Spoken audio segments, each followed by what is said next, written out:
Saudações alvinegras, pessoal, esse é mais um vídeo dos meninos de Fora da Vila.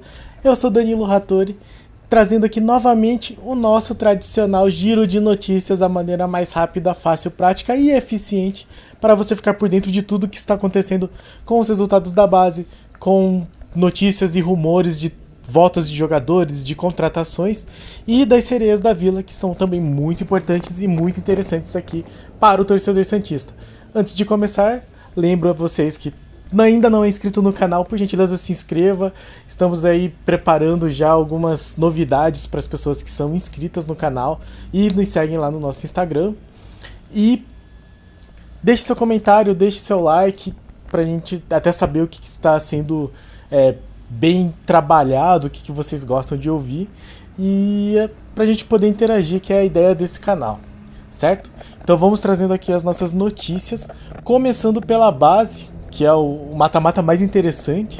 No nosso sub-20, o Santos venceu o Santos empatou com o Palmeiras no primeiro jogo, no jogo de ida do Paulistão sub-20. Trago aqui a notícia do Diário do Peixe. O Santos mandou o primeiro jogo, teve um mando no jogo de ida, enfrentou o Palmeiras no CT Pelé e empatou em 1-1. Gol dele, Juan Seco, tão falado, o artilheiro tão falado aí nos últimos dias sobre a sua renovação de contrato. O Santos começou ganhando com o Juan Seco no finalzinho do primeiro tempo e tomou o empate de Hendrick aos 35 minutos do segundo tempo. Santos que foi a campo com Breno, Sandro, Gustavo Moreira, Jonathan e Pedrinho, depois o Wesley Patati, Matheus Nunes, João Victor e Juan Seco, depois Nicolas Lopo, Fernandinho, depois Lucas Pires, Lucas Barbosa e Vitor Michel, depois Renier.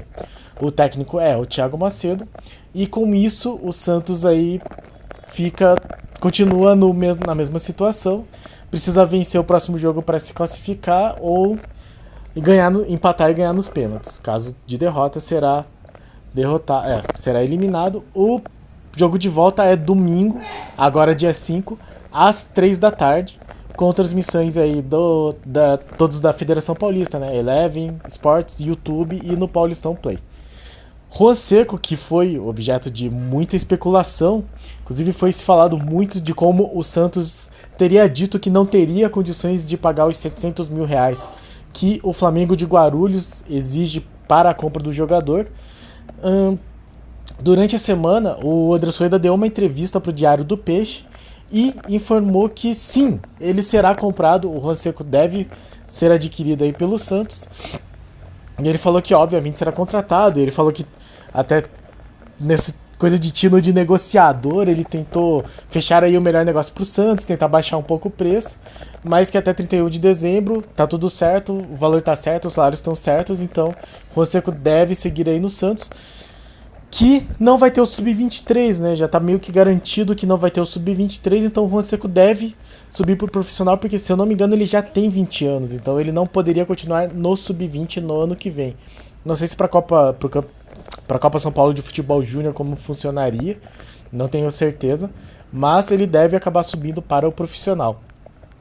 Seguindo com os nossos mata-matas aí dos paulistas da categoria de base, o Santos teve mais um clássico contra o São Paulo no Sub-17 e também um empate em 1-1. Foi também com o mando do Santos no CT Pelé, gol de Ian no final da partida. O jogo de volta é nesse sábado, também conhecido como depois de amanhã, às 10 horas da manhã em Cotia. Esse é o time do Gabriel Bussinger, o Gabiza. O Santos precisa vencer para conseguir a classificação, se empatar, pênaltis. O Santos entrou em campo com Rodrigo Falcão, Netinho, Cauã Rocha, depois Matheus Ramos, Vitor Mota e Gerson, depois Herbert, Ian, o autor do gol, Gustavo Henrique, depois Hugo, e Gabriel Bontempo, depois Luiz Felipe, Alisson Matheus, depois Bernardo, Pedro Amarante, depois Eduardo Pereira e David. Então o time do Gabiza joga aí o jogo de volta desse mata-mata às 10 da manhã de sábado. E já no Sub-15 não foi um resultado tão bom. O Santos também enfrentou o São Paulo, mas dessa vez foi derrotado por 1-0, jogo em Cotia.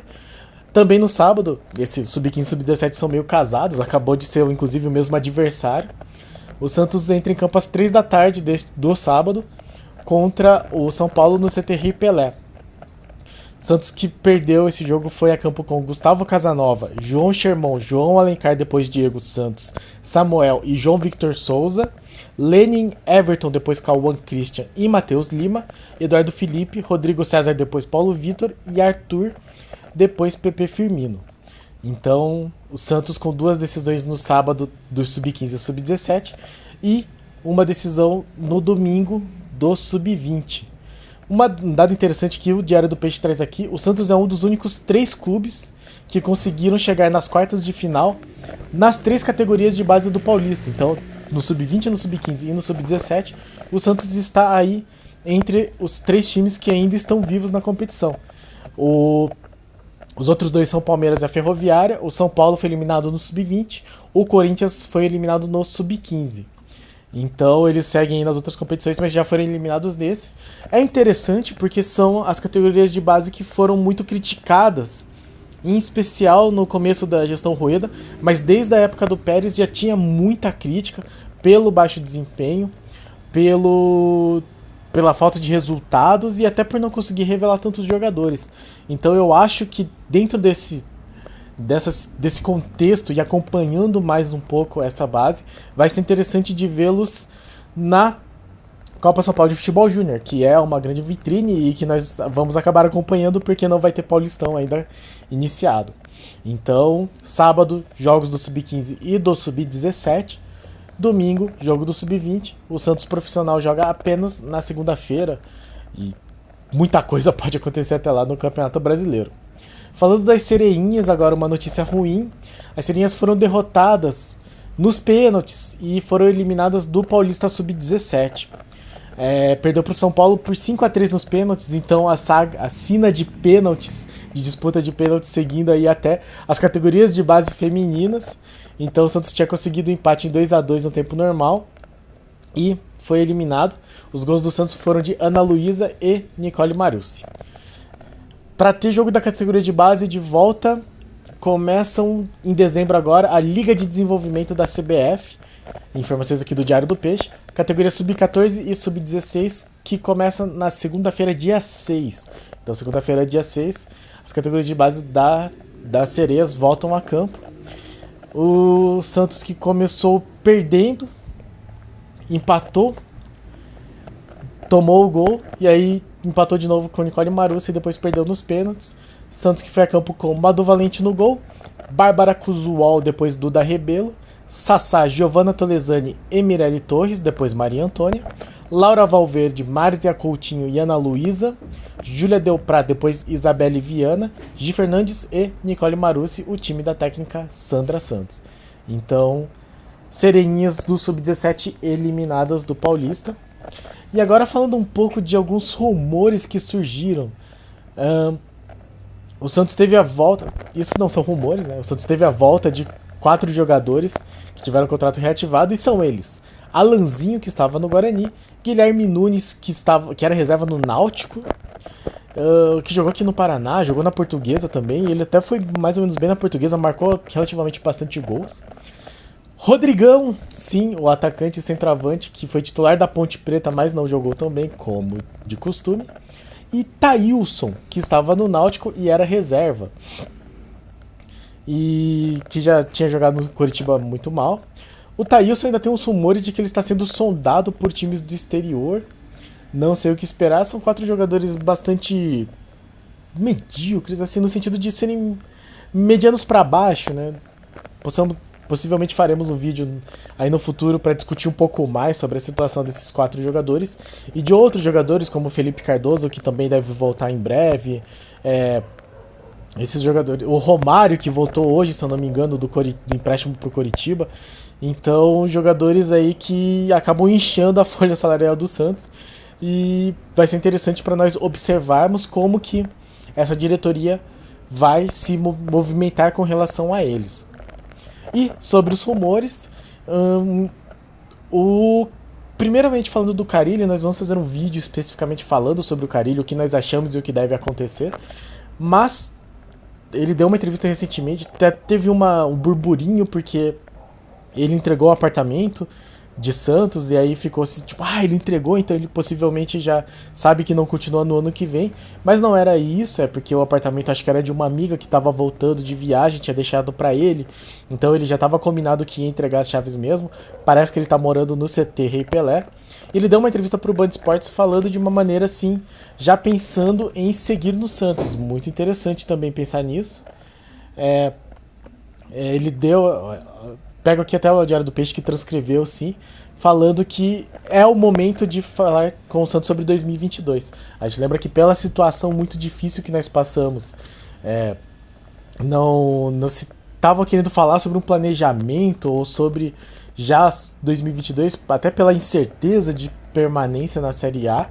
Agora que a chance de queda é muito pequena, o Santos meio que definiu assim, que a 2022 vai se jogar a Série A e para o Carille é o momento de conversar se deve continuar ou não. Mas a entrevista da Band Esportes, pelo menos os trechos que eu vi, ele já conversa assim, no sentido de que ele deve ficar, então que ele deve ter vontade de ficar e que a diretoria dá indícios que deve mantê-lo. Eu acho que a diretoria vai acabar mantendo mesmo. E eu acho que ele... Eu espero que ele queira ficar. Eu até conversei isso um pouco com meu pai, até que o Carille é um cara que é muito identificado com o Corinthians. E o Silvinho não é exatamente uma unanimidade no time lá da Marginal. Então, talvez o Carille não assim, tivesse observando a situação e quisesse voltar pro Corinthians. Mas isso aí é tudo um feeling meu, assim, um sentimento que me passou pela cabeça. Não tenho certeza do que acontecerá, mas vamos acompanhar aí o fim desse campeonato brasileiro e depois discutir bastante essa questão do Carille, até porque não depende só do Santos e não depende só do Carille, tem que ser uma confluência aí de vontades que eu acredito que até exista, sabe? Eu acho que a chance do Carille ficar é bastante grande. E quase terminando aqui, o Santos surgiu hoje uma notícia da Gazeta Esportiva que o Santos negocia a contratação de Bruno Oliveira. Então o Bruno Oliveira se junta aí ao William Bigode, que parece que foi confirmado o interesse do Santos, e Eduardo Bauerman, que parece que já tem um pré-contrato e parece que já teve inclusive procura de um time de fora e que o Santos já recusou, então ele já deve estar mesmo contratado pelo Santos. Então aqui o Lucas Mussetti da Gazeta Esportiva afirma que o Santos negocia essa contratação de Bruno Oliveira, meia de 23 anos, é da Caldense, foi emprestado para o Vitória, que caiu para a Série C e que daí não vai exercer a compra do Bruninho, então vai vir aí possivelmente por empréstimo. Jogador para ficar de olho também, a gente sabe que meia é uma posição que nós sofremos muito, então... Enfim, a gente trouxe aí o Luizinho, trouxe o Augusto, nenhum dos dois resolveu o nosso problema. Se vier por um salário que seja bastante acessível, não vejo problema, até porque por empréstimo acho tranquilo, mas vamos acompanhar. É até interessante porque vai ser a primeira intertemporada, digamos assim, né, essa pós/pré-temporada dessa comissão, né, com Edu Dracena, com Fábio Carille. Então eu estou bastante ansioso e curioso para ver como é que eles vão trabalhar nesse planejamento e nessa montagem do time para 2022, que pelo amor de Deus a gente não pode sofrer tudo que nós sofremos esse ano. Então, para terminar mesmo, aproveitando que é o primeiro desculpe aí, diário, o primeiro giro de notícias aqui do mês de dezembro, vou aproveitar aqui o Diário do Peixe, que fez a agendinha com todos os jogos do Santos no mês de dezembro, e é muito interessante, porque nós só temos mais 2 jogos do profissional. Então, dia 6, segunda-feira, o Santos pega o Flamengo às 8 da noite. Dia 9, o último jogo do campeonato às 15... quinta-feira de noite, às 9h30, o Santos recebe o Cuiabá para fechar sua participação no Campeonato Brasileiro. Esperamos que já garantidos na Série A. As Sereias da Vila vão ter a Ladies Cup, que é um evento para dar calendário, acho que até da FIFA, se eu não me engano. Então, dia 12 de dezembro pega o Palmeiras, dia 14 pega o Santiago Morning e dia 16 pega o Flamengo. Eu acho que o primeiro de um grupo vai pegar o segundo, daí não sei direito. Vamos informando, mas 12, 14 e 16 vão ser esses 3 primeiros jogos do grupo do Santos. E aí, lembrando aí, deixando a dica para as voltas dos mata-matas, né? Como nós já falamos muitas vezes aqui neste canal, neste vídeo. Sábado, Sub-17 e Sub-15. Sub-15 às 3 da tarde e Sub-17 às 10 da manhã. Domingo, 5 de dezembro, com transmissão da Federação Paulista de Futebol. Palmeiras e Santos às 3 da tarde. Jogo de volta das quartas de final. E aí, seguindo na competição, teremos mais partidas e vamos acompanhando aí a nossa base também. Certo, pessoal? Esse foi o nosso giro de notícias desta semana. Lembrando, se você não é inscrito, por favor, aí, se inscreve, deixe o seu like, deixe seu comentário, diga aí o que você acha dessas notícias, o que você acha desses jogadores que estão voltando, se algum deles serve aí para esse elenco de 2022. Se você está acompanhando as sereias, as sereinhas, o Sub-15, o Sub-17 e o Sub-20. E o que você acha do Carille? Já deixe aí sua opinião e fique no aguardo que falaremos mais dele e da próxima temporada muito em breve. Certo, pessoal? Então, é isso. Segunda-feira vai ter o jogo do profissional, então, e aí até lá nós falaremos, e até acompanhando, né? Estou gravando neste momento, o Bahia está jogando neste momento com o Atlético Mineiro, que já pode ser campeão, e aí ajudar a gente se for campeão, porque daí o Flamengo já teria menos vontade de ganhar o jogo, e o Bahia já estaria mais próximo do rebaixamento, afastando aí as chances de sermos rebaixados, mas falaremos disso no mais tardar. Certo, pessoal? Muito obrigado por assistir esse vídeo, muito obrigado a todos os nossos inscritos, já chegamos em 266, obrigado a todos e para cima deles. Abraço!